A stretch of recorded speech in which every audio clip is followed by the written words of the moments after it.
Hey, what's up? It's Nerve. I am still alive. I'm starting to get a little better.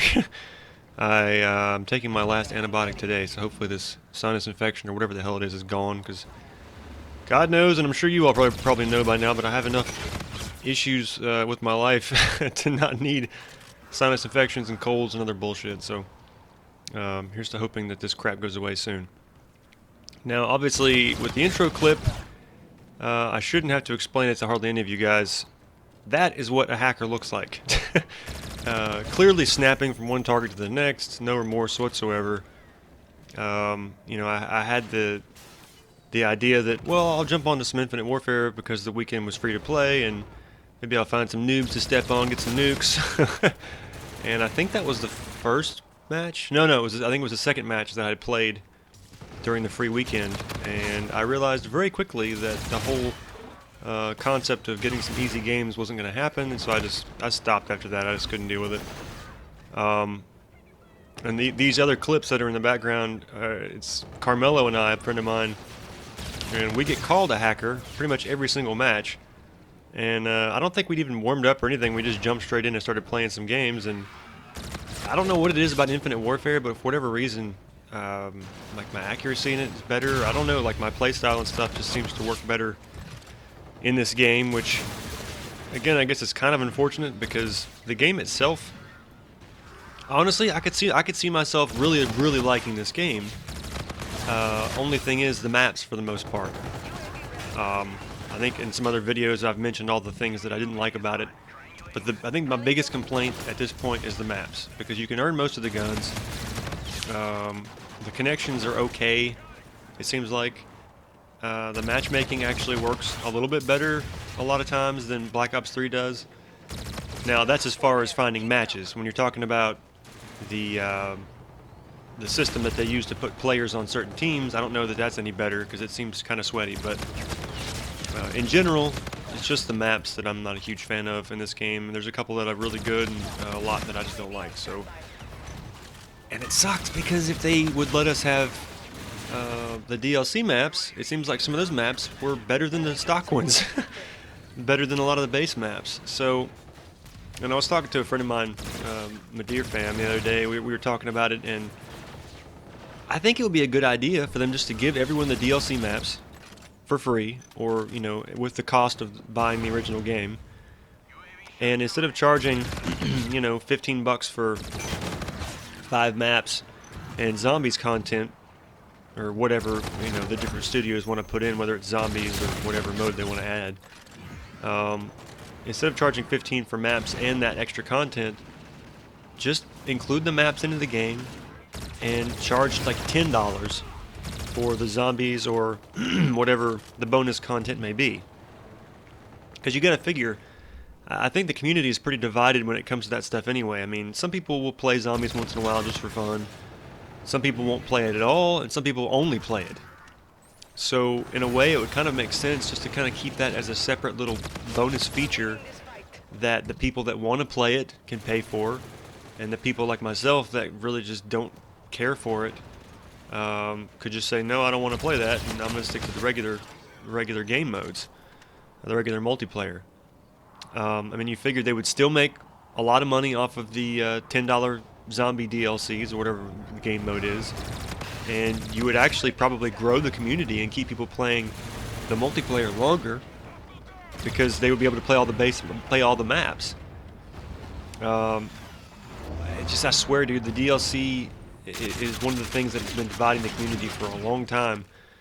And when you start throwing out a game every single year and then throwing out DLC for every single game, it just gets to be this unstoppable force, and it's slowly tearing the community apart, in my opinion. You know, if there's some way they could argue that that's not happening, then I would obviously listen to that argument, but I don't see any way of really denouncing that as truth. I mean, the price of games is increasing anyway, so over time that number is probably going to inflate just for the base product. But still, I think most people would be willing to pay that, you know, $70. But hey, you're going to get every single DLC map that that's ever released for the game. They're probably going to continue doing the whole supply drop crap, which, I mean, it's whatever. I think Infinite Warfare is a good example of how you can do the DLC weapons and the variants and whatnot, because you can earn most all the best guns in Infinite Warfare. Black Ops 3, it's more annoying because obviously PPSH, these other really good weapons, you may never get them, and I'm a testament to that because I've got all the damn melee garbage and hardly any guns. So, and they make too much. They've just been making too much money off the supply drops. They're not going to stop doing that anytime soon. I can't imagine. I wouldn't imagine. I mean, unless it was stopping the games from being popular completely, like to where the community was just a death, a graveyard, we should say, then they probably wouldn't ever get rid of the supply drops completely. Because hell, at this point, even with sales dropping on the actual game release for Infinite Warfare and certain other titles, the supply drop sales have actually made up for that. I mean, they had billions of sales this past year, and I don't know that that was all supply drops, but I know that the supply drops had a large portion of that, which is crazy that you're probably making more money off the supply drops than you are on the damn game that you've spent all this time working on, but it is what it is. They're going to have to do something eventually, I think, just to help grow the community again, the player base. You know, whether that's slowing down the rate at which they release games, including more content, you know, doing something like I suggested where they make the DLC maps part of the regular cycle rotation and figure out other ways of charging money for like the zombies content, whatever. You know, I would imagine in the next few years we are going to start seeing them changing their business model a bit to make up for the fact that they're probably not making as much money as they could be. I know they aren't, actually, because if they were doing some of these things to, you know, make players more likely to play and enjoy themselves, then it would be reflected in their sales figures. So, anyway, that's one of those topics you can kind of ramble on for years. As far as my health goes, I really don't want to get too specific into it. Not that I can't talk about it, it's just I don't think a lot of people want to hear about the issue specifically that I was dealing with last week. I mean, clearly I'm still recovering from the sinus crap, which, you know, everyone kind of deals with that stuff once in a while, cold, sinus infections, whatever. But I'd say most people are aware of what a catheter is, and I know for women it's not as painful an ordeal because of their anatomy.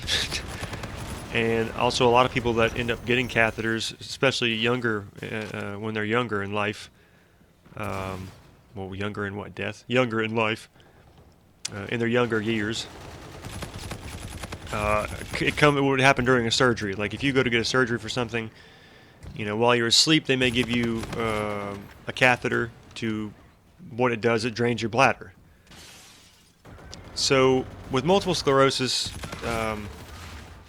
you know, it causes all kinds of random shit. I mean, any part of your brain or spinal cord that the disease activity is occurring in, wherever your immune system decides to attack that day, you can have different issues and symptoms and side effects, whatever you want to call it.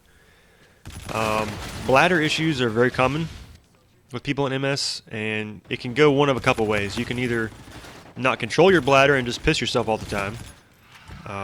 You can have a situation where you can't hardly go at all, even when you need to, and you just can't go. Then you have an issue which is kind of similar to what I had, where you feel like you need to go all the time, and you just can't seem to. Like the muscles down there kind of clamp up and don't let things flow.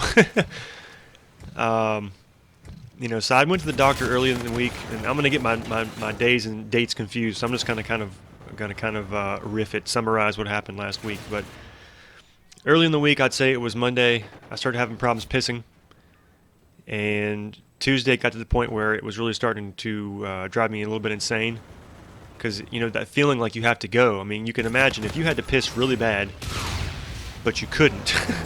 It's kind of fucking nightmarish, to be honest with you, to not make that feeling go away. So I ended up driving myself to the hospital, I guess it was Tuesday night, something like that.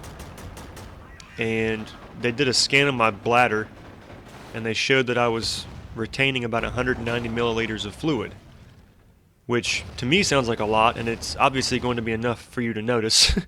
That's not going anywhere. But they said that normally people that come in and are complaining about urinary retention can be storing up to 250, 300 milliliters. And they said normally people in that position, at that point, they've got a fever and they're sweating and they're in extreme pain, and that's when they would normally give somebody a catheter. So, I mean, I guess the option was still there for me to ask for one, but the doctors, had talked about it, and the one doctor was like, "Yeah, I talked to the other guy and the other physician and asked him, if you were storing 190 milliliters and would you want to get a catheter?" And the doctor told him no. So, and that's just kind of some bro code guy stuff. Like, yeah, I wouldn't want that for a fellow guy. So I took their advice, and I was just kind of hopeful because I know how things can go with the MS. One day you could be having an issue, and the next day it could go away. So I was kind of hoping that was the case. So I went home, and I was hoping I could get some rest, go to sleep. My sleep schedule's been fucked for a long time as well. I'm sure many of you probably know that also. But on top of the sleep issues that I have already, I couldn't sleep because I felt like I had to piss. I mean, it was just, I was like it felt like I was smashing my head against a damn brick wall because, I wanted to get some rest and see if that helped, but I couldn't rest because it was driving me insane, this urge to take a leak. So I stayed up all night, called my family physician's office the next morning, went out there to see him, and he's kind of a half-ass quack, to be honest with you.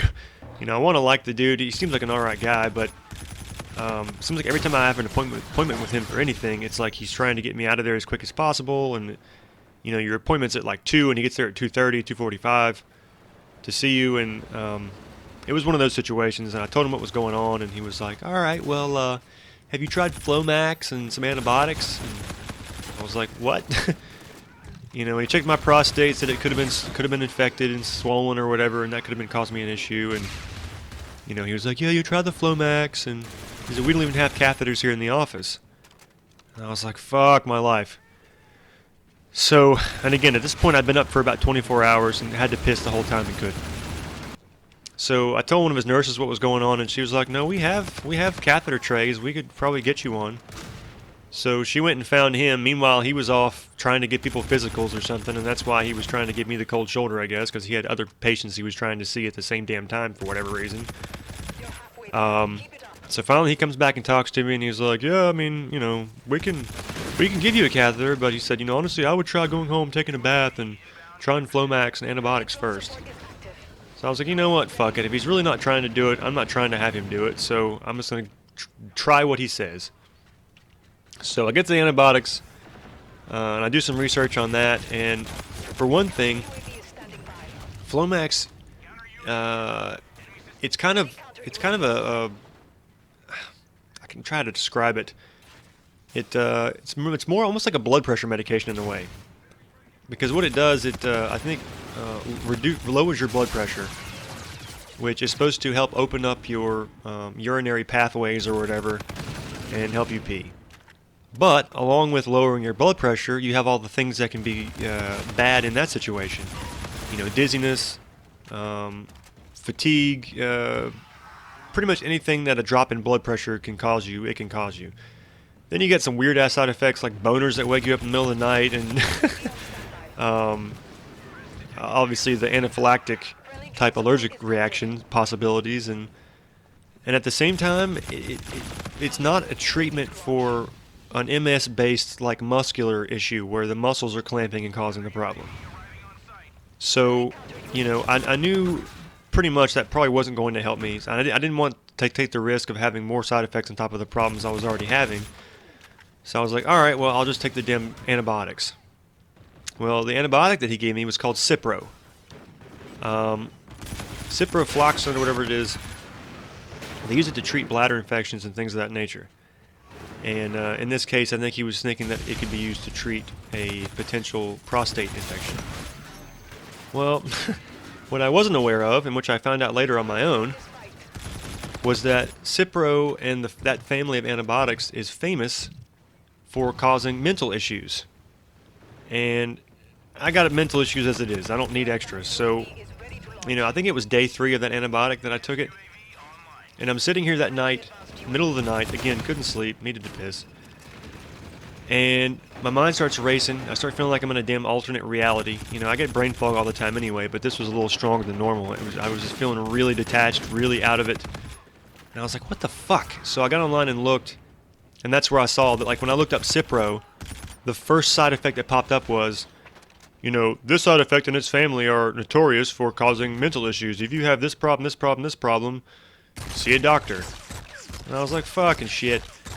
So, again, still had to piss, having mental issues. I'm like, screw it, I'm going back to the doctor. So, again, at this point, I don't even know how much I've slept, how much I hadn't. I was losing my damn mind. I went to a different hospital, told them what was going on.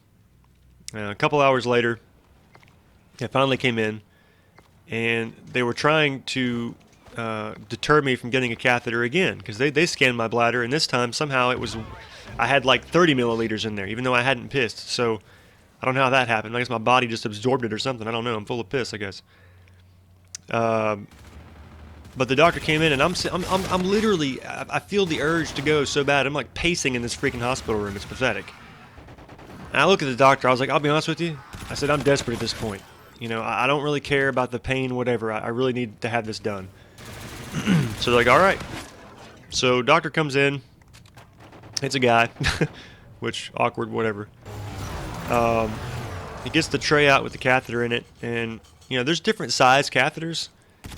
And I kind of figured, you know, your urethra is not a very large hole. Your piss hole is not huge. So I didn't think that the tube that they inserted would need to be much bigger than maybe a chopstick, something like that. Wrong. The one he came in with, which he had to remind me was not the largest one, because I asked him. It was about the size of a McDonald's straw. Maybe a little bigger. And I'm not joking when I say this, the tip of the damn thing, the part that goes in first, and once it's in there, is inflated like a balloon inside your bladder to keep it from coming out.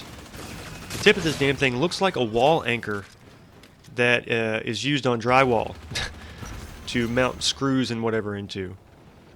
So I see this thing and I'm like, you gotta be fucking kidding me. That's going in there? So yeah, he said, all right, man, hold your breath. And I did, and he put it in.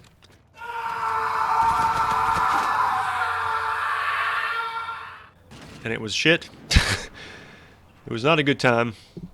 To avoid explaining everything that happened after that, we'll just say it wasn't pleasant going in, it wasn't pleasant coming out. And for the next, I don't know, till the next morning, anytime I tried to piss, it felt like I was shooting out shards of glass. We'll say that. So, it has not been a good 2 weeks. Probably the shittiest of my life. You know, in this regard, I mean, we all go through other things. Divorces, breakups, family issues, job stuff. But just in terms of physicality, physical issues, mental issues, illness, this couple weeks has really been testing me. So, yeah, I do apologize for not uploading. I've really wanted to, and I've actually got quite a few good gameplays I wanted to upload. That's why this was a longer one. This is like 4 different videos combined on top of the intro clip. I've got some comeback wins in Black Ops 3 and some other clips where I teamed up with buddies in Black Ops 3, so you know, plenty of content to share, and I appreciate you guys being patient, at least. And anyway, if you guys, I could ramble for hours about this crap. If you guys enjoyed this video, please don't forget to like and subscribe, and I will catch y'all later. Peace.